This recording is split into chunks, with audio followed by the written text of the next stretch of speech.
Hello everyone, उम्मीद करता हूँ कि आप सभी की एग्जाम की प्रिपरेशन यहाँ पे बढ़िया चल रही होगी। तो जो हम आपके लिए यहाँ पे पिछला वीडियो लेके आए थे जिसके अंदर हमने जो आपका वेक्टर अलजेब्रा है उसको सिर्फ 15 मिनट में आपके लिए बहुत अच्छे से रिवाइज कराया था एंड आप लोगों का रिस्पॉन्स भी काफी अच्छा था। तो यहाँ पे हम आपके लिए नया पार्ट लेके आ गए हैं, स्ट्रेट लाइंस का रिवीजन। स्ट्रेट लाइंस वैसे तो काफी लंबा चैप्टर है और स्टूडेंट अपना काफी टाइम यहाँ पे रिवीजन में ही लगा देते, लेकिन इस वीडियो के थ्रू आपके सारे इंपॉर्टेंट कॉन्सेप्ट्स, फॉर्मूला, सब चीजें कवर हो जाएगी और ज्यादा से ज्यादा टाइम जो है फिर आप पीवाईक्यू सॉल्विंग में या फिर दूसरे क्वेश्चन सॉल्व करने में लगा सकते हैं। तो चलिए फिर हम जो है इस वीडियो को स्टार्ट करते हैं। एंड इंपॉर्टेंट चीज ये है कि ये अभी के जो आपका न्यू सिलेबस है उसके बेसिस पे, ठीक है, क्योंकि कुछ पोर्शन एनटीए ने यहाँ पे आपका रिमूव कर दिया है। जैसे अगर हम स्ट्रेट लाइंस की ही बात करें तो जो आपके एंगल बाइसेक्टर के फॉर्मूलेस होते थे उनको यहाँ पे हटा दिया है, या फिर फैमिली ऑफ लाइंस जो होता था, तो इन सारे टॉपिक्स को हम यहाँ पे नहीं देखेंगे। तो चलिए फिर बिना किसी देर के जो है हम स्टार्ट करते हैं इस वीडियो को। तो सबसे पहले अगर हम यहाँ पे देखें तो सबसे पहले आपका आ जाता है डिस्टेंस फॉर्मूला। अब देखिए डिस्टेंस फॉर्मूला में जो है सिंपल सी चीज है कि अगर दो कोऑर्डिनेट्स के बीच का जो है हमें डिस्टेंस निकालना है तो उसका फॉर्मूला आपका हो जाता है d is equal to root over of x2 minus x1 का whole square plus y2 minus y1 का होल स्क्वायर। ठीक है, तो ये जो है ये आपका यहाँ पे डिस्टेंस फॉर्मूला सिंपल सा रहता है। अब यहाँ पे जो सेकंड चीज है वो है हमारा यहाँ पे सेक्शन फॉर्मूला। तो सेक्शन फॉर्मूला में बेसिकली क्या है, आपके दो यहाँ पे पॉइंट्स गिवन है, उनके कोऑर्डिनेट्स गिवन है, कोई एक पॉइंट P जो है वो उस लाइन को यहाँ पे m/n के रेशियो में डिवाइड कर रहा है। जैसे कि यहाँ पे आप देख सकते हो इंटरनली बाइसेक्ट कर रहा है इस लाइन को, है ना, जो हमने यहाँ पे दो कोऑर्डिनेट्स को ज्वाइन करते हुए बनाई। तो ये जो आपको P पॉइंट है उसके अगर हमें x और y यहाँ पे कोऑर्डिनेट निकालने तो x कोऑर्डिनेट आपका सिंपली यहाँ पे हो जाएगा mx2 और यहाँ पे फिर जो है plus nx1 divided by m plus n। ठीक है, तो ये जो है ये आपका यहाँ पे फॉर्मूला निकल जाएगा। और y का भी जो है अगर हम यहाँ पे कोऑर्डिनेट देखें तो वो भी सिंपल सा m into y2 plus n y1 upon m plus n। अब ये चीज तो हो गई आपके यहाँ पे इंटरनली बाइसेक्ट कर रहा है अगर P पॉइंट। अगर मान लीजिए यहाँ पे एक्सटर्नली बाइसेक्ट कर रहा है, जैसे कि यहाँ पे आप देख सकते हो P पॉइंट बाहर है लेकिन उसी स्ट्रेट लाइन पे जो है लाई कर रहा है, तो वो अभी भी जो है m/n के एक्सटर्नल रेशियो में डिवाइड कर रहा है। तो उस केस में जो है फॉर्मूले में यहाँ पे बहुत बड़ा चेंज नहीं होगा, बल्कि जहां पे प्लस साइन है वहां पे सिर्फ जो है आपका यहाँ पे माइनस साइन आ जाएगा। इसी तरीके से y कोऑर्डिनेट में भी जो है आपका माइनस साइन आ जाएगा। तो बस इतनी सी चीज का जो है ध्यान रखना है। अब यहाँ पे नेक्स्ट इस पे चले तो नेक्स्ट हो जाता है आपका सेंट्रॉइड, इन सेंटर और एक्स सेंटर। तो इनके बारे में समझ लेते हैं आखिर ये चीजें होती क्या है। अब यहाँ पे अगर हम जो है सबसे पहले सेंट्रॉइड की बात करें तो सेंट्रॉइड बेसिकली हो जाता है जो आपके जितने भी मीडियंस रहते हैं उनका इंटरसेक्शन से जो हमें यहाँ पे पॉइंट मिल रहा है, दैट इज योर सेंट्रॉइड। जैसा कि आप यहाँ पे फिगर में भी देख सकते हो कि यहाँ पे जो है ए से आपका मीडियन पास हो रहा है। मीडियन क्या करता है, जो भी आपकी अपोजिट साइड है उसे एकदम जो है इक्वली यहाँ पे डिवाइड कर देता है। यहाँ पे आप देख सकते हो ऐसे ही सी से ये जैसे मीडियन गया तो इसने यहाँ पे इक्वली डिवाइड किया, बी से ये मीडियन गया तो इसने जो है इक्वली डिवाइड किया, और इनके इंटरसेक्शन से जो हमें पॉइंट मिल रहा है दैट इज योर सेंट्रॉइड। तो ये जो जी आपका सेंट्रॉइड होता है इसके कोऑर्डिनेट्स हो जाते हैं x1 plus x2 plus x3 divided by 3 comma y1 plus y2 plus y3 divided by 3। तो ये चीज जो है हमें यहाँ पे सेंट्रॉइड के लिए ध्यान रखना है। अच्छा, एक और इंपॉर्टेंट चीज, जैसे यहाँ से ए से जो है ये आपकी मीडियन गई और लेट्स से कि ये पॉइंट एम पे जो है यहाँ पे मीट कर रहा है ना, आपके अपोजिट साइड पे। तो ये जो आपका मीडियन है, अगर हम यहाँ पे सेंट्रॉइड की बात करें तो सेंट्रॉइड इस मीडियन को 2:1 के रेशियो में डिवाइड करता है। किसके लिए, ये आपका जो है होता है हर एक जो है आपके ट्राइंगल यहाँ पे गिवन है उसके लिए रहता है, ठीक है ना। तो ये चीज जो है काफी ज्यादा यहाँ पे इंपॉर्टेंट हो जाती है। अब अगर जो है हम यहाँ पे नेक्स्ट देखें तो नेक्स्ट है आपका इन सेंटर और एक्स सेंटर। तो इन सेंटर बेसिकली क्या है, जो भी आपके यहाँ पे एंगल बाइसेक्टर है उनके इंटरसेक्शन से जो हमें पॉइंट मिलता है that is your in centre. तो यहाँ पे आप देख सकते हो ये जो एंगल है ये कौन सा है, आपका इंटरनल एंगल है। तो इंटरनल एंगल बाइसेक्टर से हमें मिलता है इन सेंटर, और इसके अगर हम जो है यहाँ पे कोऑर्डिनेट्स देखें तो वो हमारे सिंपली हो जाता है ax1 plus bx2 plus cx3 divided by a plus b plus c, है ना। तो ये जो है आपका सिंपली हो जाता है। और अगर हम y कोऑर्डिनेट की बात करें तो ay1 plus by2 plus cy3 divided by a plus b plus c। तो ये जो है ये आपका यहाँ पे इन सेंटर का फॉर्मूला निकल आता है, और यहाँ पे आप देख भी सकते हो। तो इसके अंदर ये चीज ध्यान रखना, अब जैसे ये a है, ये आपका b है, ये c है, तो a के जस्ट यहाँ पे ये जो a आपका यहाँ पे कॉर्नर पॉइंट है इसके जस्ट अपोजिट वाले को हम यहाँ पे साइड लेंथ a बोलेंगे, फिर b के अपोजिट वाले को साइड लेंथ यहाँ पे b बोलेंगे, और c के अपोजिट ये साइड लेंथ को हम जो है c बोलेंगे, है ना। तो इस हिसाब से ये एबीसी की वैल्यू आपको वहां पे जो है पुट करनी रहेगी। और फिर ए के जो आपके कोऑर्डिनेट्स है वो आपके यहाँ पे हो जाएंगे x1, y1, बी के हो जाएंगे x2, y2 और सी के जो है आपके हो जाएंगे x3, y3। तो इस तरीके से जो है फॉर्मूले में वैल्यूज डाल के आप निकाल सकते हो। अब एक्स सेंटर क्या होता है, तो यहाँ पे अभी हमने देखा कि ये इंटरनल एंगल बाइसेक्टर के जो यहाँ पे इंटरसेक्शन से हमें मिल रहा है, that is your in centre. अब ऐसे ही आपका जो है यहाँ पे एक्सटर्नल एंगल बाइसेक्टर, जैसे कि यहाँ पे देख सकते हो ये ए के लिए यहाँ पे भी जो है आपका एंगल यहाँ पे बाइसेक्ट हो रहा है, तो ये जो ब्लू लाइन इसको बाइसेक्ट कर रही है ये आपकी हो जाएगी एक्सटर्नल एंगल बाइसेक्टर। ऐसे ही जो है यहाँ पे दूसरी वाली पास हुई और तीसरी वाली पास हुई, तो इस तरीके से आपको एक जो है एक्स सेंटर मिला। और एक्स सेंटर इस तरीके से जो है आपके तीन मिल सकते हैं। यहाँ पे अगर जो है आप यहाँ पे ड्रॉ करो इसी तरीके से, एक यहाँ पे ये जो लाइन है, फिर आपकी जो है यहाँ से एक लाइन जाएगी, है ना। तो इस तरीके से इनके इंटरसेक्शन से यहाँ पे I2 मिलेगा और यहाँ पे जो है एक और एक्स सेंटर मिल जाएगा। तो टोटल आपके जो है यहाँ पे तीन एक्स सेंटर जो है आपको ट्राइंगल के लिए देखने को मिल जाएंगे। तो बस ये चीज याद रखना, एक्स सेंटर में फॉर्मूले के अगर हम जो है चेंज की यहाँ पे बात करें तो बस आपका जो है यहाँ पे क्या आ जाता है, -ax1 + bx2 + cx3। तो जैसे कि यहाँ पे एक बार जो है आपका यहाँ पे -a रहेगा, फिर I2 के केस में यहाँ पे -b हो जाएगा और I3 के केस में यहाँ पे -c हो जाएगा। बस इस हिसाब से जो है थोड़ा सा फॉर्मूले में चेंज करके आप तीनों ही एक्स सेंटर के जो है यहाँ पे कोऑर्डिनेट्स निकाल सकते हो। नेक्स्ट हम जो है सर्कम सेंटर की बात कर लेते हैं। सर्कम सेंटर आपका बेसिकली क्या हो जाता है, परपेंडिकुलर बाइसेक्टर जो रहते हैं ना उनके इंटरसेक्शन से जो हमें यहाँ पे पॉइंट मिल रहा है, ठीक है। तो परपेंडिकुलर बाइसेक्टर ऑफ साइड्स, यहाँ पे आप देख सकते हो जैसे बीसी साइड थी तो इसका जो ये परपेंडिकुलर बाइसेक्टर है, इस ये आपने ड्रॉ किया। ऐसे ही जो है इस साइड के लिए, एसी साइड के लिए जो है आपने यहाँ पे परपेंडिकुलर बाइसेक्टर ड्रॉ किया और एबी साइड के लिए जो है आपने यहाँ पे परपेंडिकुलर बाइसेक्टर ड्रॉ किया। तो इनके इंटरसेक्शन से जो हमें ये पॉइंट मिला that is your circum centre. अब जरूरी नहीं है कि ये लाइन जो है आपके भाई आपकी वर्टेक्स से ही पास हो, है ना, ये आपको दिख रहा है। तो ये साइड्स के रिस्पेक्ट में जो है हम सर्कम सेंटर की यहाँ पे बात करते हैं। ऑर्थो सेंटर क्या हो जाएगा, एल्टीट्यूड्स के जो इंटरसेक्शन से हमें पॉइंट मिल रहा है। तो यहाँ पे आप देख सकते हो यहाँ पे ये वाली जो है एल्टीट्यूड हो गई, पास कहां से हो रही है, वर्टेक्स से पास हो रही है। ये भी जो है वर्टेक्स से पास हो रही है और एल्टीट्यूड है, ये भी आपके वर्टेक्स से पास हो रही है और एल्टीट्यूड है। तो इनके इंटरसेक्शन से जो हमें पॉइंट मिला that is your ortho centre. तो ऑर्थो सेंटर को अगर हम O कह दे, सर्कम सेंटर को अगर हम C से डिनोट कर दे और सेंट्रॉइड आपका अगर G है तो ये जो GOC यानी कि सेंट्रॉइड, ऑर्थो सेंटर और आपका जो है सर्कम सेंटर है, ये तीनों एक लाइन पे हमेशा जो है लाई करेंगे, ठीक है। तो ये चीज है, एक लाइन पे लाई करेंगे और साथ ही साथ यहाँ पे 2:1 के रेशियो में रहेंगे। मतलब कि जो सेंट्रॉइड है वो आपकी यहाँ पे ऑर्थो सेंटर और सर्कम सेंटर लाइन को जो है 2:1 के रेशियो में यहाँ पे डिवाइड कर दिए। तो काफी इंपॉर्टेंट पॉइंट है। अच्छा, एक और चीज कि भाई जो इक्विलेटरल ट्राइंगल होता है उस केस में ये आपके जो है ना ये सारे पॉइंट्स GOC, ठीक है, और इन सेंटर ये सब जो है यहाँ पे कोइंसाइड करते हैं। तो ये चीज जो है ध्यान रखिएगा कि इक्विलेटरल ट्राइंगल में भाई सारे ही पॉइंट्स एक जगह पे ही जो है लाई करते हैं। ये चीज हो गई। अच्छा, एक छोटा सा जो है मैं आपके लिए यहाँ पे क्वेश्चन छोड़ रहा हूँ, कमेंट सेक्शन में जरूर से बताइएगा। जो यहाँ पे आपका ऑर्थो सेंटर है for a right angle triangle, वो कहाँ पे लाई करेगा? क्या वो ट्राइंगल के अंदर लाई करेगा या फिर ट्राइंगल के बाहर लाई करेगा या फिर ट्राइंगल पे लाई करेगा? ठीक है, तो कमेंट सेक्शन में जरूर लिखिएगा, देखते हैं किन स्टूडेंट्स के यहाँ पे सही आंसर आता है। नेक्स्ट अगर हम जो है यहाँ पे चले तो एरिया ऑफ ट्राइंगल का फॉर्मूला, तो एरिया की अगर जो है हम बात करें यहाँ पे जैसे कि ट्राइंगल ABC के लिए जो है हमें अगर एरिया निकालना है तो वो आप जो है डिटरमिनेंट फॉर्म में याद रख सकते हैं।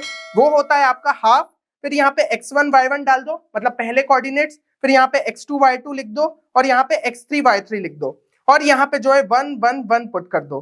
तो इस डिटरमिनेंट की जो वैल्यू है उससे हमें यहाँ पे हमारा एरिया ऑफ ट्राइंगल ABC जो है देखने को मिल जाएगा। तो नेक्स्ट है यहाँ पे आपका कि 3 पॉइंट्स कब कोलिनियर होते हैं, तो उसकी कंडीशन क्या होती है? तो भाई अभी जो हमने यहाँ पे एरिया ऑफ ट्राइंगल पढ़ा, ठीक है, तो ये जो आपका फॉर्मूला आ रहा है, सिंपली अगर भाई 3 पॉइंट्स आपके कोलिनियर है, मतलब जो है ट्राइंगल फॉर्म नहीं कर पा रहे, तो उस ट्राइंगल का एरिया क्या होगा? Equal to 0। तो सिंपली ये जो डिटरमिनेंट है ना, बस इसको उठा के इक्वल टू 0 डाल देना था। तो यही चीज जो है आपको यहाँ पे देखने को मिल रही है। नेक्स्ट अगर हम देखें तो नेक्स्ट है आपका भाई स्लोप फॉर्मूला।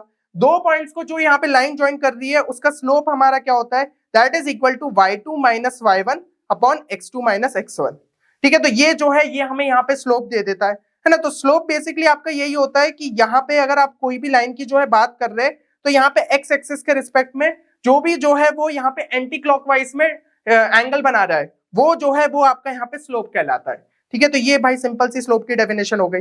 नेक्स्ट है different forms of straight lines, कि भाई स्ट्रेट लाइंस के अलग अलग फॉर्म्स है, उनको हम किस तरीके से यहाँ पे याद रख सकते हैं। तो स्लोप फॉर्म जो है वो आपका यहाँ पे होता है y = mx प्लस बी या फिर सी, जो भी आपको यूज करना है, ठीक है। जनरली वैसे आपका जो है यहाँ पे नोटेशन में सी लिखा रहता है, जैसे कि यहाँ पे भी देख सकते हो ये सी जो है, सी क्या हो जाता है, तो ये होता है आपका वाई इंटरसेप्ट, कि मतलब भाई वाई एक्सिस पे जो है आपकी ये स्ट्रेट लाइन कहाँ पे काट रही है, तो ओरिजिन के रिस्पेक्ट में जो डिस्टेंस है वो हमारा कहलाएगा वाई इंटरसेप्ट। और एम क्या हो जाएगा, एम तो अभी देखा अपन ने स्लोप होता है, ठीक है। तो ये हो जाता है आपका यहाँ पे स्लोप फॉर्म। नेक्स्ट है आपका यहाँ पे पॉइंट स्लोप फॉर्म। तो पॉइंट स्लोप फॉर्म हमारा क्या होता है, y minus y one is equal to m into x minus x one. इसके अंदर मतलब भाई आपको जो है क्वेश्चन में स्लोप दिया रहेगा और कोई ना कोई एक पॉइंट दे दिया जाएगा, उसके थ्रू हमें जो है अगर स्ट्रेट लाइन की इक्वेशन लगानी है तो फिर जो है आप इस फॉर्म को यूज करोगे। नेक्स्ट हो जाता है हमारा 2 पॉइंट फॉर्म। इसके अंदर भाई 2 पॉइंट आपको दे दिए जाएंगे और स्ट्रेट लाइन की इक्वेशन निकालनी है, तो वो हमारा सिंपली हो जाएगा y minus y one upon x minus x one is equal to y2 minus y one upon x2 minus x one. ध्यान से देखो तो भाई कुछ चेंज ही नहीं किया है, बस स्लोप की जगह जो है उठा के उसके वैल्यू डाल दी y2 minus y one upon x2 minus x one, बाकी चीजें तो सेम ही है। तो बहुत ही सिंपली जो है एक फॉर्म से दूसरे फॉर्म में पहुंच सकते हो। इंटरसेप्ट फॉर्म की बात करें तो ये होता है हमारा x by a plus y by b equal to 1। भाई क्या है इसमें चेंज हुआ है, तो देखो भाई a और b यहाँ पे क्या होते हैं, a होता है हमारा x इंटरसेप्ट, b होता है हमारा यहाँ पे y इंटरसेप्ट। यहाँ पे देख भी सकते हो ये स्ट्रेट लाइन ने जो है यहाँ पे y कोऑर्डिनेट कहाँ पे काटा, मतलब y एक्सिस को इधर पे काटा, x एक्सिस को यहाँ पे काटा, तो ये जो जितनी लेंथ है ना वो x इंटरसेप्ट कहलाएगी, ऊपर की साइड वाली आपकी जो है y इंटरसेप्ट कहलाएगी। फिर नॉर्मल फॉर्म में जो है अगर हम यहाँ पे बात करें तो नॉर्मल फॉर्म की जो है इक्वेशन क्या हो जाती है, x cos alpha plus y sin alpha equal to p, ठीक है। तो ये जो है इक्वेशन रहती है। तो इसमें बेसिकली क्या है, आपको स्ट्रेट लाइन की इक्वेशन निकालनी है। तो ये जो नॉर्मल फॉर्म है इसमें हम एक यहाँ पे मान रहे हैं कि भाई ओरिजिन से आपकी जो है एक नॉर्मल डल रही है, कहाँ पे, उस स्ट्रेट लाइन पे, जैसे कि यहाँ पे देख सकते हो। तो इस जो ये नॉर्मल की लेंथ है वो कितनी है आपकी p है, ठीक है। और ये नॉर्मल जो है ना x एक्सिस से अल्फा एंगल बना रही है, तो उस केस में उस स्ट्रेट लाइन की इक्वेशन हम जो है इस तरीके से दिखाते हैं। अब नेक्स्ट अगर हम देखें तो नेक्स्ट हो जाता है आपका पैरामेट्रिक फॉर्म। ये हो जाता है x minus x one upon cos theta is equal to y minus y one upon cos theta is equal to r, ठीक है। तो यहाँ पे आप देख सकते हो जैसे x1 y1 आपका जो है यहाँ पे पॉइंट है जो कि लाइन पे लाई कर रहा है, और यहाँ पे जो वो लाइन है वो थीटा एंगल बना रही है। अब उससे दूर कोई r पॉइंट पे जो है, मतलब r डिस्टेंस पे हमें कोई पॉइंट यहाँ पे नोटेशन बताना है, ठीक है ना, जो कि स्ट्रेट लाइन पे ही लाई कर रहा है। तो उसके लिए इस पैरामेट्रिक फॉर्म का बहुत अच्छे से हम यूज कर सकते हैं। ट्रिग्नोमेट्री लगा के यार इसको बहुत इजीली आप जो है प्रूव भी कर सकते हो। नेक्स्ट हो जाता है हमारा यहाँ पे जनरल फॉर्म। जनरल फॉर्म के लिए क्या करना है भाई, ax plus b y plus c equal to 0। तो कोई भी अगर जो है इक्वेशन इस फॉर्म में दिख रही है मतलब कि वो स्ट्रेट लाइन डिनोट कर रही है, तो ये सिंपल सा भाई जनरल फॉर्म है। अब यहाँ पे जो है अगर दो स्ट्रेट लाइन के बीच का जो है हमें एंगल निकालना है तो भाई इस तरीके से आप निकाल सकते हो, गिवन दैट कि भाई दोनों का स्लोप आपको पता होना चाहिए, दोनों के बीच का फिर जो है एंगल हम इजीली निकाल सकते हैं। तो वो हो जाता है tan theta is equal to m1 minus m2 upon 1 plus m1 m2, ठीक है। तो इस तरीके से आप दो स्ट्रेट लाइन का जो है एंगल निकाल सकते हो। अच्छा भाई दो लाइंस आपकी पैरेलल कब होती है, जैसे कि अगर इस तरीके से जो है लाइंस लिखी है तो पैरेलल के लिए कंडीशन आपकी क्या होगी, तो याद रखना कि उस केस में a by a dash should be equal to b by b dash but not equal to c by c dash, ठीक है। तो इस केस में जो है आपकी दोनों स्ट्रेट लाइन यहाँ पे पैरेलल हो जाएगी। अब पैरेलल है तो उनके बीच में कोई ना कोई डिस्टेंस जो है कॉन्स्टेंटली मेंटेन रहेगा, तो लेट्स से कि वो d है, ठीक है। ये आपकी L1 है, ये L2 है, और ये हमें डिस्टेंस d निकालना है। तो उसकी वैल्यू आपकी हो जाएगी यहाँ पे c1 minus c2 upon root over of a square plus b square. Modulus इसलिए लगा दिया क्योंकि डिस्टेंस हमेशा पॉजिटिव रहता है। तो आप यहाँ पे समझ ही सकते हो कि अगर भाई ये कंडीशन है, ठीक है ना, इस तरीके से, इसका मतलब a और b तो आपके जो है सेम हो जाएंगे क्योंकि एक कांस्टेंट रेशियो में है। तो आप जो है यहाँ पे उसको स्टैंडर्ड फॉर्म में ले आना, ax plus b y plus c equal to 0। दूसरी इक्वेशन की हम बात करें तो वो आपकी इस तरीके से लिख सकते हो, ax plus b y plus c2 equal to 0। Finally जो है जाके डिस्टेंस इस तरीके से जो है आप निकाल सकते हो। अच्छा दो लाइंस आपकी यहाँ पे परपेंडिकुलर कब रहेगी, तो परपेंडिकुलर तब हो जाएगी जब a dash plus b dash will be equal to यहाँ पे 0। तो उस केस में जो है हम यहाँ पे कह सकते हैं कि हमारी लाइंस परपेंडिकुलर है। तो अगर हम जो है स्लोप के फॉर्मूले से देखें तो भाई m1 should be equal to m2, ठीक है। इस केस में जो है आपकी पैरेलल लाइंस मिल जाएगी, और अगर m1 m2 इक्वल टू -1 है तो उस केस में हमारी जो है लाइंस यहाँ पे परपेंडिकुलर रहेगी। तो ये छोटी सी भाई सिंपल सी चीज है। फिर जो है एक पॉइंट और एक लाइन के बीच में जो है अगर हमें यहाँ पे डिस्टेंस देखना है तो उसका जो है आपका फॉर्मूला क्या हो जाता है, तो that is equal to ax1 plus by1 plus c upon root over of a square plus b square, ठीक है। तो सिंपल सा है भाई, ax plus by plus c equal to 0 आपकी जो स्ट्रेट लाइन रहती है, उसके अंदर उस कोऑर्डिनेट को उठा के डाल दो जो पॉइंट वाला दिया ना, तो x और y की जगह x1 y1 डाल दो और डिवाइड में क्या रहेगा root over of a square plus b square. तो ये डिस्टेंस आपका जो है यहाँ पे निकल आएगा। अच्छा एक चीज है भाई, ये जो है ना डायरेक्ट फॉर्मूले से याद रखो, इसका जो है तरीका रहता है, ठीक है ना, बहुत इजीली जो है आप तरीके से निकाल सकते हो। जैसे कि भाई reflection of a point about a line निकालना है, तो जैसे कि ये पॉइंट है, इसका ये रिफ्लेक्शन आपको जो है निकालना है, x, y आपका ये जो पॉइंट आपको मिलेगा। तो उस केस में क्या मानेंगे कि भाई यहाँ पे जो डिस्टेंस है ये पॉइंट का इस लाइन से और ये पॉइंट का इस लाइन से वो सेम होना चाहिए। फिर यहाँ पे एक लाइन जो है वो इस लाइन के यहाँ पे परपेंडिकुलर रहेगी। तो ऐसी कंडीशंस लगा के हम जो है निकाल सकते हैं। लेकिन क्या है, मैं बोल रहा हूँ ना, ये डायरेक्ट जो है फॉर्मूला याद रखो, बहुत ही इजी सा है। तो यहाँ पे जो है फॉर्मूला आपका है x minus x1 by a is equal to y minus y1 by b is equal to -2 into ax1 plus by1 plus c upon a square plus b square. तो ये तो अभी जो है थोड़ा देखा देखा सही लग रहा होगा मेरे हिसाब से आपको, है ना। तो यहाँ पे जो है ये बस आपको जो है रिफ्लेक्शन के लिए याद रखना है। अच्छा लेकिन कहीं पे जो है आपका यहाँ पे पूछ लिया जाए कि foot of perpendicular from a point on the line, तो भाई यहाँ पे सीधा सीधा दिख रहा है कि आपका जो है ये रिफ्लेक्शन के लिए हमने मतलब एक तरीके से इमेज निकाली है, इस पॉइंट की इस लाइन के रिस्पेक्ट में इमेज। तो यहाँ पे फुट ऑफ परपेंडिकुलर बात करें तो भाई ये आधा है, ठीक है ना, ये हाफ है। तो बस यहाँ पे जो आपका 2 आ रहा था उसको गायब कर दो, बाकी इक्वेशन एज इट इज रहेगी। तो ये बस 2 जो है यहाँ पे गायब हो जाता है। तो दोनों जो है फॉर्म आप याद रख सकते हो, डायरेक्ट क्वेश्चंस जो है जेईई मेंस में देखने को मिल जाते हैं। तो बस ये फॉर्मूला जो है अच्छे तरीके से याद रखना। अच्छा कंडीशन ऑफ कॉन्करेंसी, कॉन्करेंसी मतलब कि भाई 3 लाइन जो है जैसे कि आपके एक ही पॉइंट से पास हो रही है, या फिर कहो 4-5 जितनी भी लाइन है, तो यहाँ पे जो है 3 लाइंस की कंडीशंस बस आपको जो है अच्छे से यहाँ पे पता होनी चाहिए। वो क्या होती है आपकी A1 A2 A3 B1 B2 B3 C1 C2 C3, इस तरीके से जो आपका यहाँ पे डिटर्मिनेंट बनेगा that will be equal to 0। अगर ये है तो इसका मतलब 3 लाइंस जो है आपके एक सिंगल पॉइंट से यहाँ पे पास हो रही है ना। तो उस केस में जो है हमारी यहाँ पे कॉन्करेंसी कंडीशन जो है यहाँ पे मीट हो जाएगी। अब यहाँ पे एक लास्ट टॉपिक जो है हम देखने वाले, जो कि बहुत ज्यादा यहाँ पे जेईई में नहीं पूछा जाता, इवन सिलेबस से आपका जो है मेंस में ये देखने को नहीं मिलता है, लेकिन क्या है कहीं पे कोई और कॉम्पिटिटिव एग्जाम में आ जाए इसलिए मैं आपको बता दे रहा हूँ। तो pair of straight lines through origin, उसके लिए बस ये जो है ये याद रखो कि इक्वेशन जो है आपकी इस तरीके से बन जाती है, मतलब ये दोनों पेयर ऑफ लाइंस है ना, हम एक ही इक्वेशन से इसको दिखाते हैं और यहाँ पे जो है ये ओरिजिन से पास हो रही है। अब यहाँ पे अगर मान लो एक थीटा है जो कि एक्यूट एंगल है between the pair of straight lines, जैसे कि यहाँ पे थीटा देख सकते हो, तो वो थीटा की वैल्यू क्या हो जाएगी 2 into root over of h square minus a b upon a plus b. तो पहले तो इस इक्वेशन में पहुंचो, फिर आपको जो है एच ए बी ये सारी वैल्यूज मिल जाएगी जो कि उठा के आप इसमें डाल सकते हो। तो यहाँ पे जो है ये सिंपल सी चीज है। तो मेरे हिसाब से स्ट्रेट लाइंस के जितने भी फॉर्मूलेस है आपको यहाँ पे अच्छे तरीके से रिवाइज हो गए होंगे। अब जाके बस ज्यादा से ज्यादा क्वेश्चन प्रैक्टिस करो और चाहते हो कि अगर हम जो है और भी वीडियोस आपके इन्हीं सभी चैप्टर्स पे लेके आए, ठीक है, हमारा जो है यहाँ पे मिशन है कि आपके लिए जितने चैप्टर्स है पूरे अच्छे तरीके से कवर करें कम से कम टाइम के अंदर। तो अगर आप भी जो है इसमें हमारा साथ देना चाहते हैं तो इस वीडियो को लाइक जरूर करिएगा और अपने दोस्तों के साथ भी इसे जरूर शेयर करें। चलिए तो मिलते हैं अगले वीडियो में, तब तक ले take care and good bye.